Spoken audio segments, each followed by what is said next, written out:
Flip Top Mindanao, Cap Auditorium, Davao City, 082 magnitude ikatulo. Shoutouts nga pala kay Max Ford, kay Blackleaf, kay DJ Makoy para sa event na to. Shoutouts sa lahat ng suporta.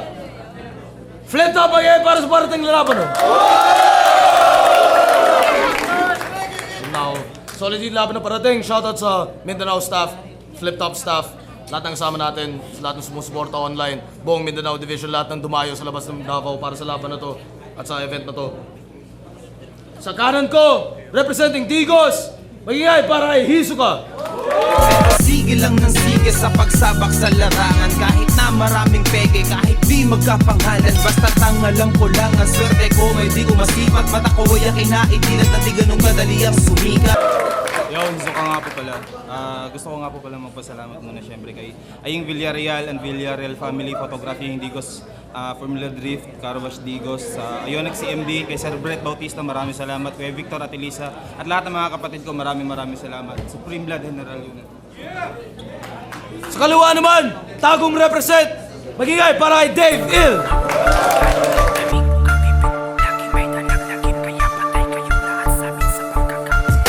Karit di kamatayan, ako may hawak ngayon. Ginagamit kong tinidor sa tuwing ako ay gutom na.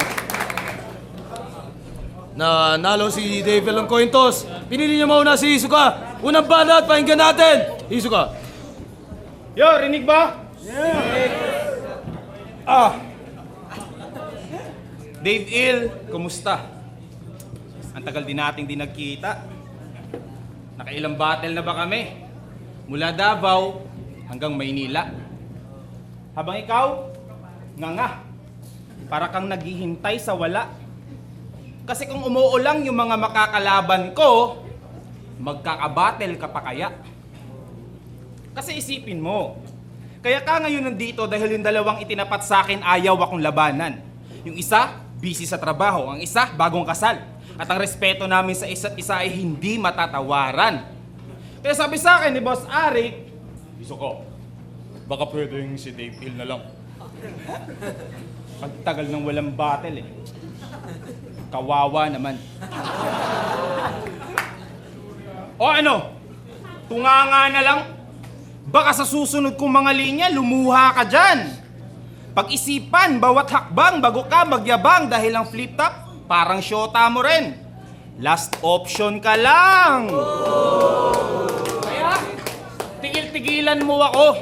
Sa kayabangan mo, Dave Ill, alam ng lahat na sa batch natin, isa ka sa may weak skill.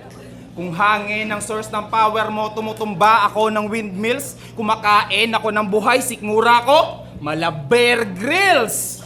Habang ikaw, kung lakas ng pag-uusapan, hindi ka makitaan. Verse niya binibilisan pero punchlines naghihinaan. Kaya wala ka pang napatunayan sa kinamulatan kung larangan, may il ka man sa iyong pangalan, pinakamabagsik mo kung kalaban.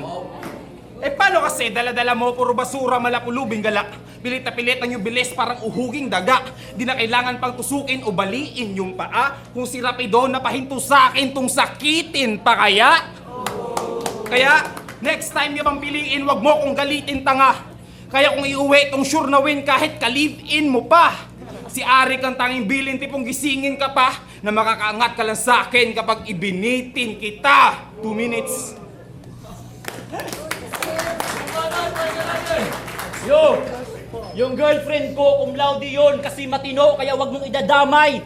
Baka pag di ako nakapagtempe, gawin kitang suma. Suma kabilang buhay! Unang laban ko pa lang, purong kadiliman na ang aking bukang bibig at ngayon aking uulitin. Pero sa gabing to, sisiguraduhin ko na meron ng mamamatay sa pagkagat ng dilim. Kaya ito na ang disgrasya na yung ikakamatay. Kabaliktaran sa nangyaring disgrasya sa iyong ama't ina na naging dahilan kung bakit ka nabuhay. Hisoka, kung talagang magaling ka sa baraha, galingan mo pagbalasa. Dahil pag ako nanalo, ikaw ay mamamatay pagkat buhay ang nakapusta. Wag mo akong yayabangan na pabalik ka na habang papunta pa lang ako. Dahil ngayon nagkasalubong tayo, kakalad ka rin kita pabalik sa pinanggalingan mo. Ang brutal ko na pagtuldok sa iyong linya ay iyong mararamdaman. Pagkat ibibitay kita patiwarik at pupugutan ng ulo. Tandang pandamdam! At di lang yan, Hisoka, dahil doble ang parusa na iyong makukuha sa iyong pagsagupa. Yung ulo mo, ilalagay ko pa sa gitna ng iyong mga tuhod bago kita pahalikin sa lupa. At nakikita ko yung laban mo sa CDO. May tapang ka ng legisdados, yun ang sabi mo. Hoy, ngayon sa harap ko, wag kang umasta na parang ang sama-sama mo. Kung ayaw mong tanggalan kita ng buto at sunugin gamit papel ng Biblia, parang masamang damo. At pag ako nagtanim ng galit, buto mo ay ililibing ko. At ang ihi ko sa umaga siya ipandidilig sa iyo. At kung sakali sa iyong pagpanaw ang kaluluwa mo sa teritoryo ko maligaw, bibinditahan ko ang impyerno upang hindi na lumitaw. Ano? Kaya mo pa ba ang aking mga binabato? Kung hindi, maglaro lang tayo ng sungka dyan sa iyong mukha gamit pa ang sarili mong bato. Standing ko sa ligang to, 0-1. Kaya gusto kong maiba. Ika'y aking papaslangin para maging 1-1, may 11. At dahil sa iyong pagiging makata, ikaw ay mamamatay. Dahil ang iyong pagiging makata, lalagyan ko ng Y sa dulo para kay aking makatay. At pag bumaha ang iyong dugo, doon lang ako sa iyo sasakay. Dahil gagawin kong bangka ang iyong bangkay. Pag ako ang nagbanta, kailangan mong magbantay. Dahil hindi kita bibigyan ng awa sa pinasok mong away.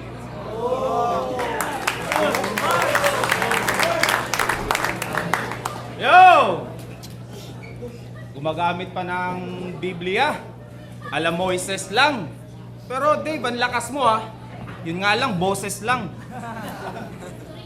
Yo! Respeto sa lahat ng taga Davao, lalo na sa Legisdados. Pero eto po si Dave Il. Repen Legisdados. Legisdados mo mukha mo. Dados nga, di ba? G-Spot at Macti. Pangdalawahan lang yun, bobo. Di ba? Dalawa lang. Kaya nagtataka ako eh. Ano ba nakain ng Legisdados at pinulot ka pa nila? Kung sa bagay, mukha ka namang tatanga-tanga. At wala na ring iba. Pero Dave, matanong kita. Ano ang pakiramdam na utusan ka lang ni Mac T? Ano ang pakiramdam na utusan ka lang ni Spot? G? Ano yan? Naging Legisdados ka na kasi may picture kayong tatlo. Nag-research ako. Kahit sa music video ng mga kalbo, di nila mai-feature pangalan mo. O baka naman, taga-bili ka lang ng Yossi. Taga-paypay at taga-tagay pag may inuman. Taga-luto, taga-ihaw, taga-hugas ng plato pag may kainan. Taga-laba, taga-sampay, at taga-plancha na kanilang damit. At sa tuwing may gig sila, nauulanan ka sa labas ng venue mag-isa. At doon ka nagkasakit. Kaya ka naging si Dave Il. Isang gangster na maamong tupa. Mas maswerte pa sa'yo ang puta. Buti pa ang puta nagkakakota habang ginagawang tuta ka ng yung tropa. Yan ang gangster. Tapos alam nyo ba, magpupulis pa yan ha. Nakakalula, di ba? Baka naman pag naging pulis ka na alila ka pa rin nila. Kasi yung mga pinaglalaban mo ba at mga pinupunto mo, ang layo. Parang kagustuhan mo lang sa buhay. Gangster na pulis. Ang labo.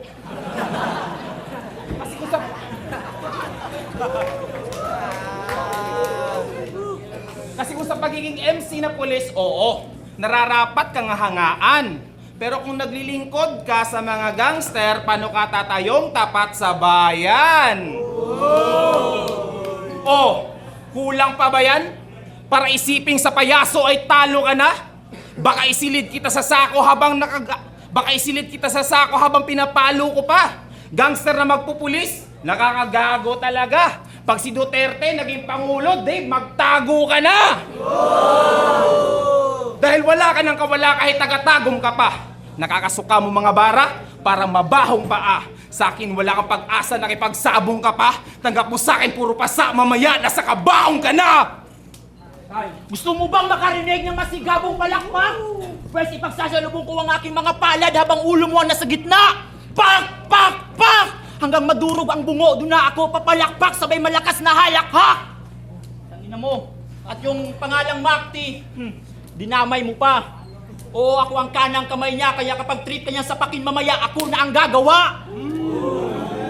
Estilo nating dalaway napakalayo ng agwat.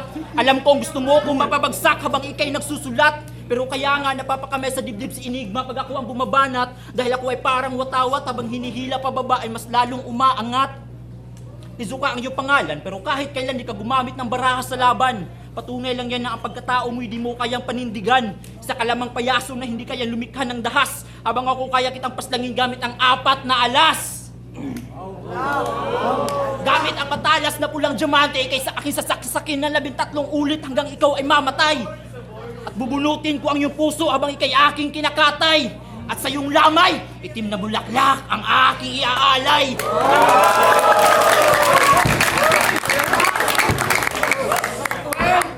At ang uling barahay magsisiping pala gagamitin para ilibing ang iyong bangkay.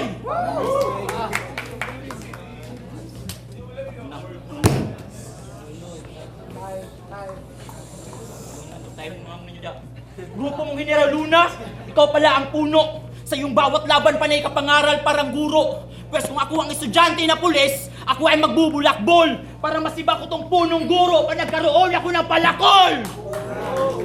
Kaya wag mo akong pangaralan pagkat matagal na akong mulat sa realidad. Di katulad mo na sa libro lang binabase ang abilidad. Matagal na kitang basa kaya koderno mo'y akin ang ibabaliktad para pag muli mong binuklat, wes katapusan na kaagad.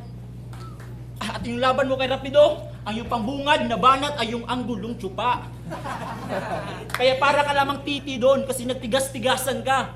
Pero ni Rapido, itong nag-ala Rudik, kaya nung natalo sa sobrang kahihiyan na nahimik, parang silent effect. Rudik, Rapido, silent effect o sila iyong naging katunggali. Kaya ako sila sinali dahil kung sino man ang iyong kalaban ay aking kakampi. At ang pagsali, musay sa buhay, huwag mong ipagmayabang masyado. Kaya ka lang naman sinali ni Arik dahil ko ay bayarang aso. Pay aso! Yo! At yung pangalan, oops! At yung pangalan mong Hizuka, sa Kenkoy mo lang hinango. Pero ang mas bagay na pangalan mo, Naruto. Eh kung si Naruto may kagibon siyang teknik, ikaw napod kay kagibon itik-tik! Times 2! Times 2! Times 2!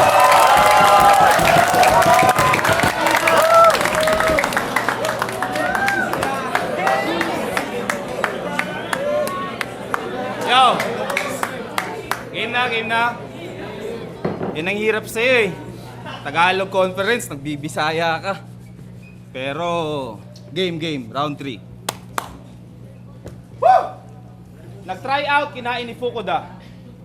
Debut battle, binusabos ka lang ni Don, di ba? Paano kasi ang hina mong magsulat, nakakaurat bawat letra? Pati si Ran Al, nakalugar mo, asan na si Ran? Sa'yo ay diring-diri siya. 2 versus 2 sa CDO. Kahit retired na si Karim. Si Karim pa rin pinili niya. Oh, kita mo na? Mas masakit pa yan sa isang pakong nagbabaga na ibinoon ko sa iyong balat. Para ka ngayong binasag kong pinggan kahit di ko sinasadya. Napapalingon lahat.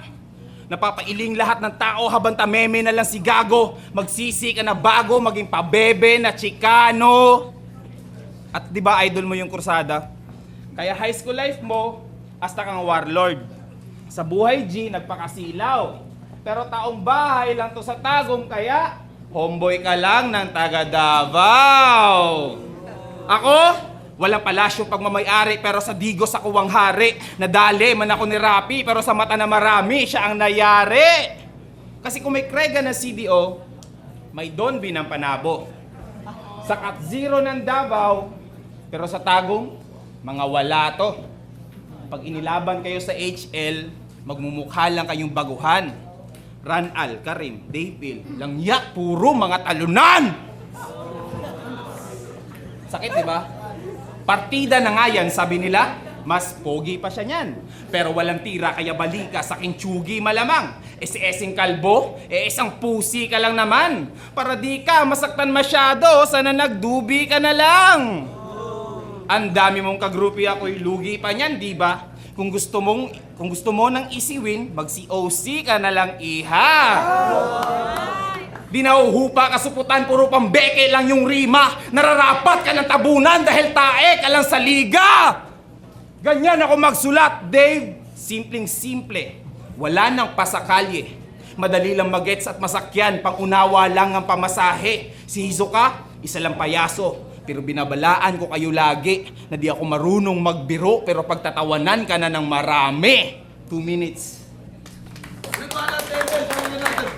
Nung natalo ako ni Don B, pinagmayabang mo pa. Bakit? Iniidolo mo ba ang kanyang pagiging irresponsableng ama? Yo! At dahil huling round na to, lalabanan na kita sa paraang gusto mo. Game, bakit ba palagi mong binabanggit ang pangalan ni Smagla sa lahat ng iyong laban? Gusto mo bang malaman namin ang iyong mga napagdaanan? Oo, matagal ka na sa larangan, pero bakit di ka nagkapangalan? Patunay lang yan na hindi ka mabigat kasi hindi bumabakat ang iyong bawat hakbang. Ha? Isa raw siya sa naging mentor ni Smag. Yan ang kanyang palaging bukang bibig. Kaya siguro bumaling si Smag dahil sa mga tinuro mo, hindi siya nakinig. At sa totoo lang, dito sa flip top, ikaw talaga yung pinaka walang dating. Kaya bumalik ka na lang sa Digos at dun ka mag-rap, pagkat dun ka lang naman magaling. Mukha ka lang antik. Pero sa larangang to, di ka maituturing na kayamanan. Kahit magpakasabog ka pa at makipagkulab sa Lost Tribe, hindi ka pa rin magiging yaman. Di ba ikaw yung tipo na kunwari makatotohanan yung bitaw para merong dignidad. Habang ako'y obra ay bunga ng imahinasyon, kaya ayaw mo sa aking abilidad. Patunay lang yan na sa katotohanan, ikay bulag kahit matanda na ang edad. Kasi hindi mo pa alam na sa panahon ngayon na sa imahinasyon na lang ang realidad.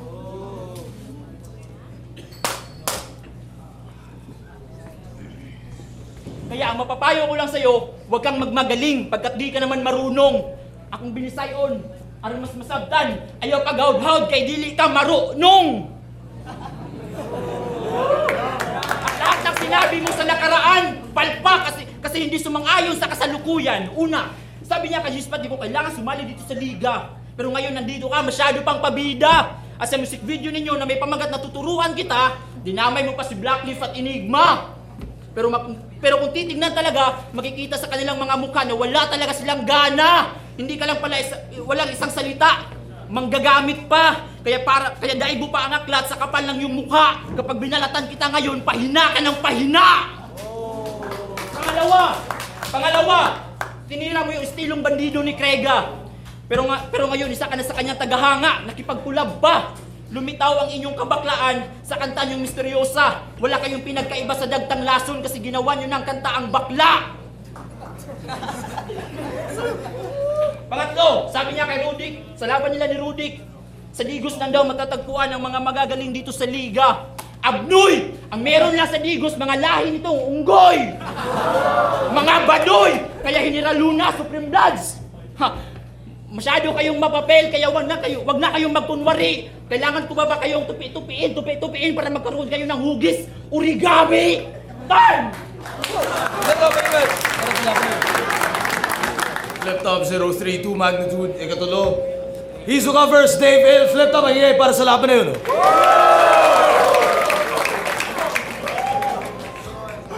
Si Hizuka galing Pantigos para sa inyo. Dave Hill galing Tagum. Ang boto, 3-2 para kay Dave Hill.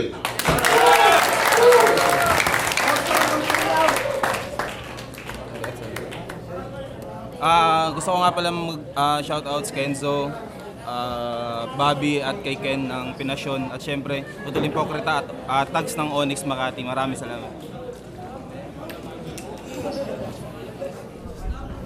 Yo, Ran, Tagum. Hindi ibig sabihin kahit taga-Tagum ako, binuto ko si Dave Hill, pero sobrang hirap kasi judge talaga ng battle kasi iba ang pinupunto nila.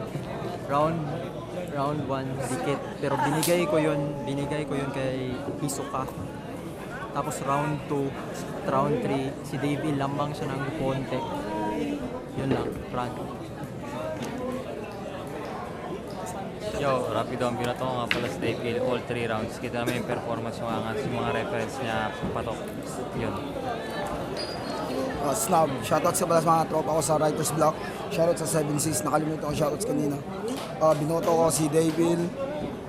Round 1, round 2, binigay ko kay Dave Hill. Tapos round 3, akala ko nag-choke si Dave Hill pero nakabalik siya kaagad. So, para sa akin, round 2 kay round 1, round 2 Dave Hill, round 3 kay Hizuka.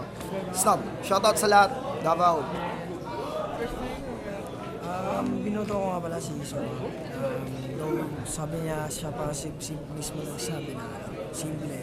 Pero yung punto, yung chinecheck mo. Tapos yung oras itself, 2 minutes.